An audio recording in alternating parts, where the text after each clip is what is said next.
ये डीएफडी के क्वेश्चंस हैं आपके, अलग अलग एग्जाम में पूछे गए हैं। पहला एग्जाम्पल क्या, क्वेश्चन क्या बोलता है, अब फिजिकल डीएफडी स्पेसिफाई, तो जो फिजिकल डीएफडी वो क्या स्पेसिफाई करता है। तो यहाँ पे 4 ऑप्शन दिया गया है। What process will be used, तो हम फिजिकल डीएफडी में जनरली क्या देखते हैं कि प्रोसेस में क्या डेटा जनरेट होगा और कौन उसे प्रोसेस करेगा। ठीक है, तो हम ये चीज़ों को हमने पिछले क्लास में समझे हैं। अगर आप उसको नहीं देखे होंगे तो पिछले क्लास की वीडियो नीचे के डिस्क्रिप्शन के लिंक में जा कर के देखना। ठीक है, फिर ये आपको समझ में आ भी जाएगा। अब यहाँ पे ए ऑप्शन जो दिया गया तो ये बिल्कुल गलत है। बी बोलता है who generate data and who process it, means वही बात कि जनरेट कौन करेगा डेटा और उसको कौन प्रोसेस करेगा, कौन प्रोसेस करेगा।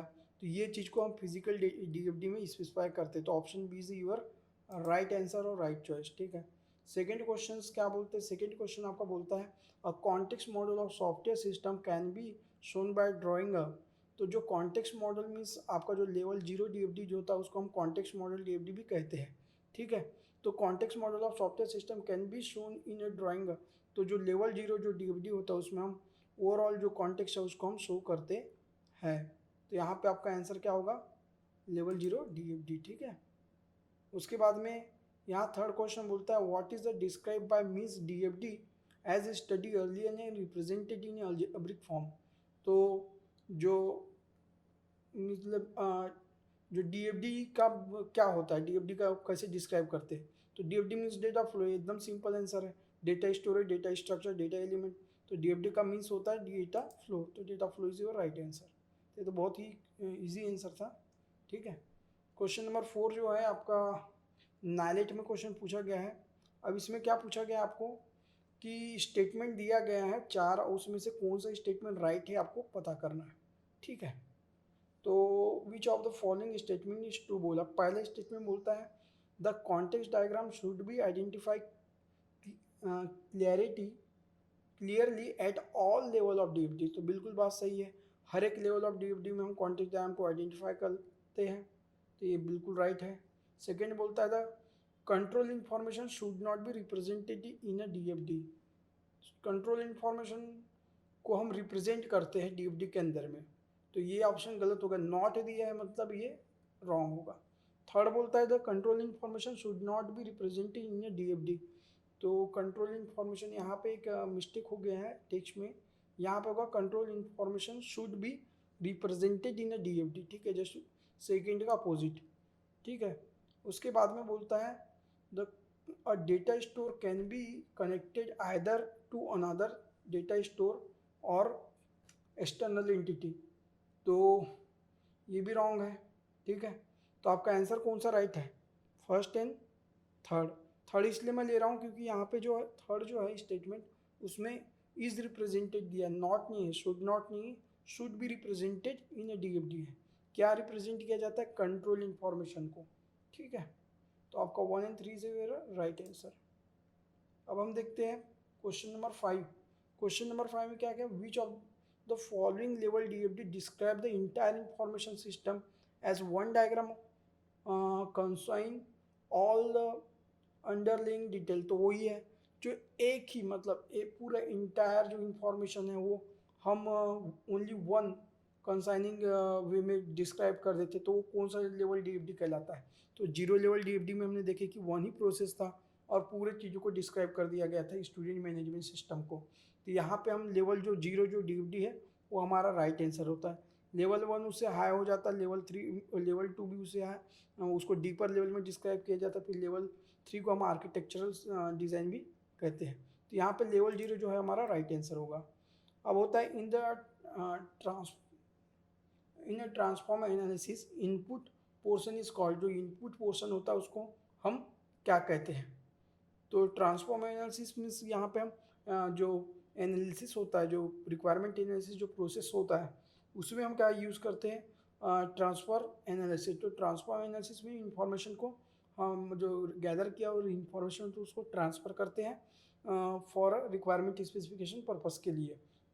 तो यहाँ बोलता है कि इसको इनपुट पोर्शन को हम क्या कहते हैं ट्रांसफर एनालिसिस में।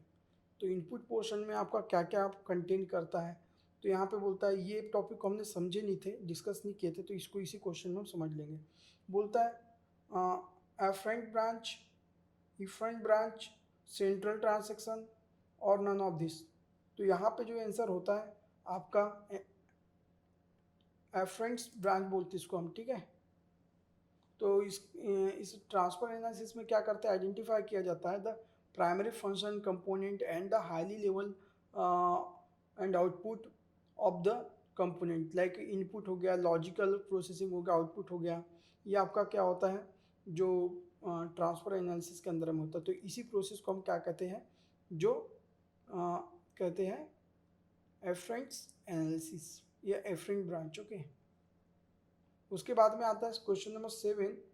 अब इसमें क्या पूछा गया है, ये आपका नीट 2006 से लिया गया था। इसमें बोला है which possibility among the following is individual in case of data flow diagram, which possibility among the following is invalid, sorry invalid है, which possibility among the following is invalid in case of data flow, DFD के case में कौन सा जो statement है जो है वो इनवैलिड है। तो कौन सा पॉसिबिलिटी है देखते हैं, ठीक है। A process having inbound data flow more than outbound data flow, ठीक है। सेकंड बोलता है a data flow between two process. तो हम देखते हैं data flow between two data store, a data store है more than one inbound data flow, ठीक है। तो इनबाउंड मीन्स अपन जो डीएफडी होता है उसमें इनकमिंग और आउटगोइंग जो एजेस होती है दर्शाया जाता है, उसको इनकमिंग को हम इनबाउंड कहते हैं और जो आउटगोइंग को आउटबाउंड कहते हैं, ठीक है। तो यहाँ पे हमको 4 ऑप्शन दिया गया, इसमें से कौन सा आंसर करेक्ट हमको फाइंड आउट करना है। तो हम देखते हैं कि processing having inbound data flow और मोर देन आउटबाउंड डेटा, तो ये पॉसिबल है। एक प्रोसेस एक बार या एक से अधिक बार भी वो इंटर कर सकता है, ठीक है। उसके बाद बोलता है second data flow between two process, तो दो प्रोसेस के बिटवीन में डेटा फ्लो होता है ना। हमने देखे है कि स्टूडेंट टीच जो टीचर्स है टीच स्टूडेंट्स, ये ऐसा मतलब डेटा फ्लो होता है। तो ये भी आपका आंसर करेक्ट होगा। और data flow between two data store, तो टू डेटा स्टोर के बीच में डेटा फ्लो होना, ये चीज़ को हमने नहीं देखे, तो हमारा आंसर जो सी होगा वो राइट होगा, ठीक है।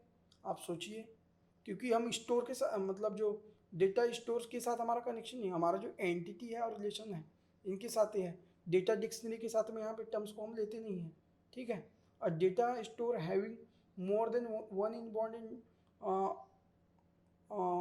वन इनबाउंड डेटा फ्लो, तो more than one inbound data flow, तो हो सकता है डेटा स्टोर के अंदर में कि मोर देन वन इनबाउंड, क्योंकि एक से अधिक लोग वहाँ पे अपने डेटा को डेटा डिक्शनरी में सेव कर सकता है। जैसे मैंने आपको स्टूडेंट इंफॉर्मेशन मैनेजमेंट सिस्टम में बताया कि एडमिनिस्ट्रेटर भी जो डेटा है अपने उसको सर्वर में पुट कर सकता है, स्टूडेंट भी अपने डेटा को पुट कर सकता है, तो ये भी पॉसिबल है। तो option C is your right answer here, ठीक है। उसके बाद हम देखते हैं क्वेश्चन नंबर 8। इस क्वेश्चन में आपको क्या पूछा गया है कि bye means of data flow diagram the analyst can detect, analyst क्या डिटेक्ट कर सकता है। तो एनालिस्ट डिटेक्ट कर सकता है डीएफडी के थ्रू बहुत सारी चीज़ों को डिटेक्ट कर सकता है, टास्क डुप्लीकेशन को डिटेक्ट कर सकता है, अननेसेसरी डिले को भी डिटेक्ट कर सकता है, टास्क ओवरलैपिंग को भी डिटेक्ट कर सकता है, ठीक है।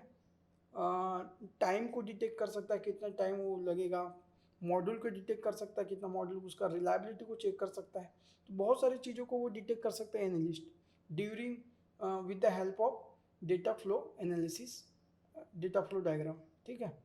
तो यहाँ पे जो क्वेश्चंस आपको 2011 में दिया गया था, ये क्वेश्चन थोड़ा रॉन्ग है।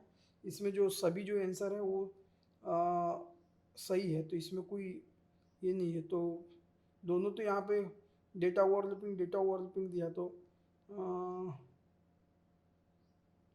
सभी आंसर इसमें सही है, तो ये क्वेश्चन गलत है थोड़ा, ठीक है। तो क्वेश्चन को आप देख लीजिएगा, एग्जाम में पूछा गया था। अब हमारा लास्ट क्वेश्चन जो है वो आ जाता है आपका difference between flow chart and data flow diagram. तो फ्लो चार्ट को हम डिस्कस नहीं किए, लेकिन एक क्वेश्चन आपका डीएफडी से ही लिया गया है, क्योंकि डेटा फ्लो डायग्राम के रिस्पेक्ट में फ्लो चार्ट को डिफरेंस को बताया पूछा गया है, ठीक है। तो डिफरेंस क्या है फ्लो चार्ट और डेटा फ्लो डायग्राम का, तो जैसे हम डेटा फ्लो डायग्राम में डेटा का इनबाउंड और आउटबाउंड देखते हैं, मतलब डेटा कैसे फ्लो कर रहा है, एंटिटी, एट्रीब्यूट और जो रिलेशनशिप है उन चीज़ों को हम लेकर के चलते हैं, ठीक है।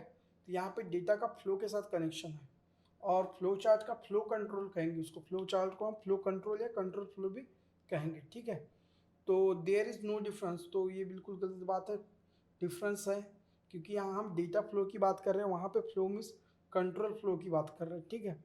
दूसरा बोलते हैं uses in high level design and low level design, बिल्कुल गलत बात है। आप दोनों पर्पज़ में, लो लेवल हाई लेवल दोनों पर्पज़ में आप डीएफडी को यूज़ कर सकते हैं। थर्ड बोलता है control flow and data flow, तो ये ऑप्शन जो सी है वो बिल्कुल आपका राइट आंसर होगा।